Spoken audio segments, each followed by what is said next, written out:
एक घर में तीन भाई और एक बहन थी। बड़ा और छोटा पढ़ने में बहुत तेज थे। उनके माँ बाप उन चारों से बेहद प्यार करते थे, मगर मझले बेटे से थोड़ा परेशान से थे। बड़ा बेटा पढ़ लिख कर डॉक्टर बन गया, छोटा भी पढ़ लिख कर के इंजीनियर बन गया, मगर मझला बिल्कुल आवारा और गंवार बनकर ही रह गया। सबकी शादी हो गई। बहन और मझले को छोड़ दोनों भाइयों ने लव मैरिज की थी। आगे जाकर बहन की शादी भी अच्छे घराने में हुई थी। आखिर भाई सब डॉक्टर इंजीनियर जो थे।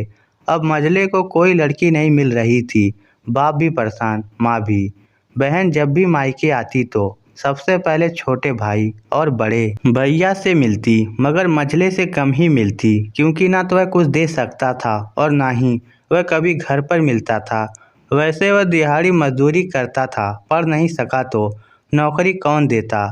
मझले की शादी किए बिना बाप गुजर गए।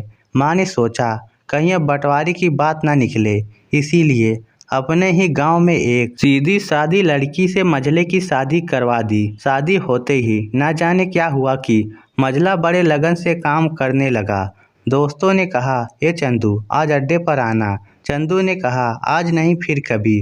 दोस्तों ने कहा, अरे तू तो शादी के बाद तो जैसे बीबी का गुलाम ही हो गया।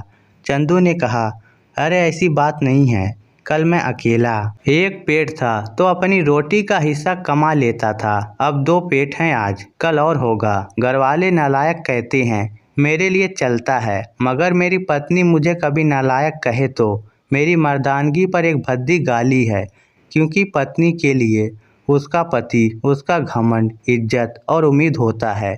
उसके घर वालों ने भी तो मुझ पर भरोसा करके ही तो अपनी बेटी दी होगी, फिर उनका भरोसा कैसे तोड़ सकता हूँ। कॉलेज में नौकरी की डिग्री मिलती है और ऐसे संस्कार माँ बाप से मिलते हैं। इधर घर पर बड़ा और छोटा भाई और उनकी पत्नियां मिलकर आपस में फैसला करते हैं कि जायदाद का बंटवारा हो जाए, क्योंकि हम दोनों लाखों कमाते हैं, मगर मझला ना के बराबर कमाता है। ऐसा नहीं होगा। माँ के लाख मना करने पर भी बंटवारे की तारीख तय होती है। बहन भी आ जाती है, मगर चंदू है कि काम पर जाने के लिए बाहर जाता है। उसके दोनों भाई उसको पकड़कर भीतर लाकर बोलते हैं कि आज तो रुक जा, बंटवारा कर ही लेते हैं। वकील कहता है कि ऐसा नहीं होता, साइन करना पड़ता है। चंदू ने कहा, तुम लोग बंटवारा करो, मेरे हिस्से में जो देना है दे देना, मैं शाम को आकर अपना बड़ा सा अंगूठा चिपका दूंगा पेपर पर। बहन ने कहा, अरे बेवकूफ़, तू गवार का गवार ही रहेगा। तेरी किस्मत अच्छी है कि तुझे इतने अच्छे भाई मिले हैं। माँ ने कहा, अरे चंदू आज रुक जा। बंटवारे में कुल 10 बीघा जमीन में दोनों भाई 5-5 रख लेते हैं और चंदू को पुश्तैनी घर छोड़ देते हैं।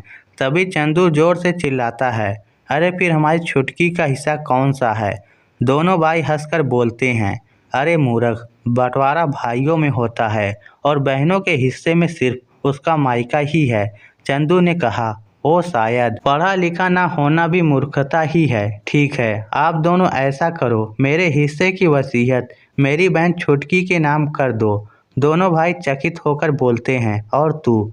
चंदू माँ की ओर देखकर मुस्कुराकर बोलता है, मेरे हिस्से में माँ है ना। फिर अपनी बीबी की ओर देखकर मुस्कुराकर बोलता है, क्यों चंदूनी जी, क्या मैंने गलत कहा। चंदूनी अपनी सास से लिपट कर कहती है, इससे बड़ी वसीयत क्या होगी मेरे लिए कि मुझे माँ जैसी सासू माँ मिली और बाप जैसा ख्याल रखने वाला पति।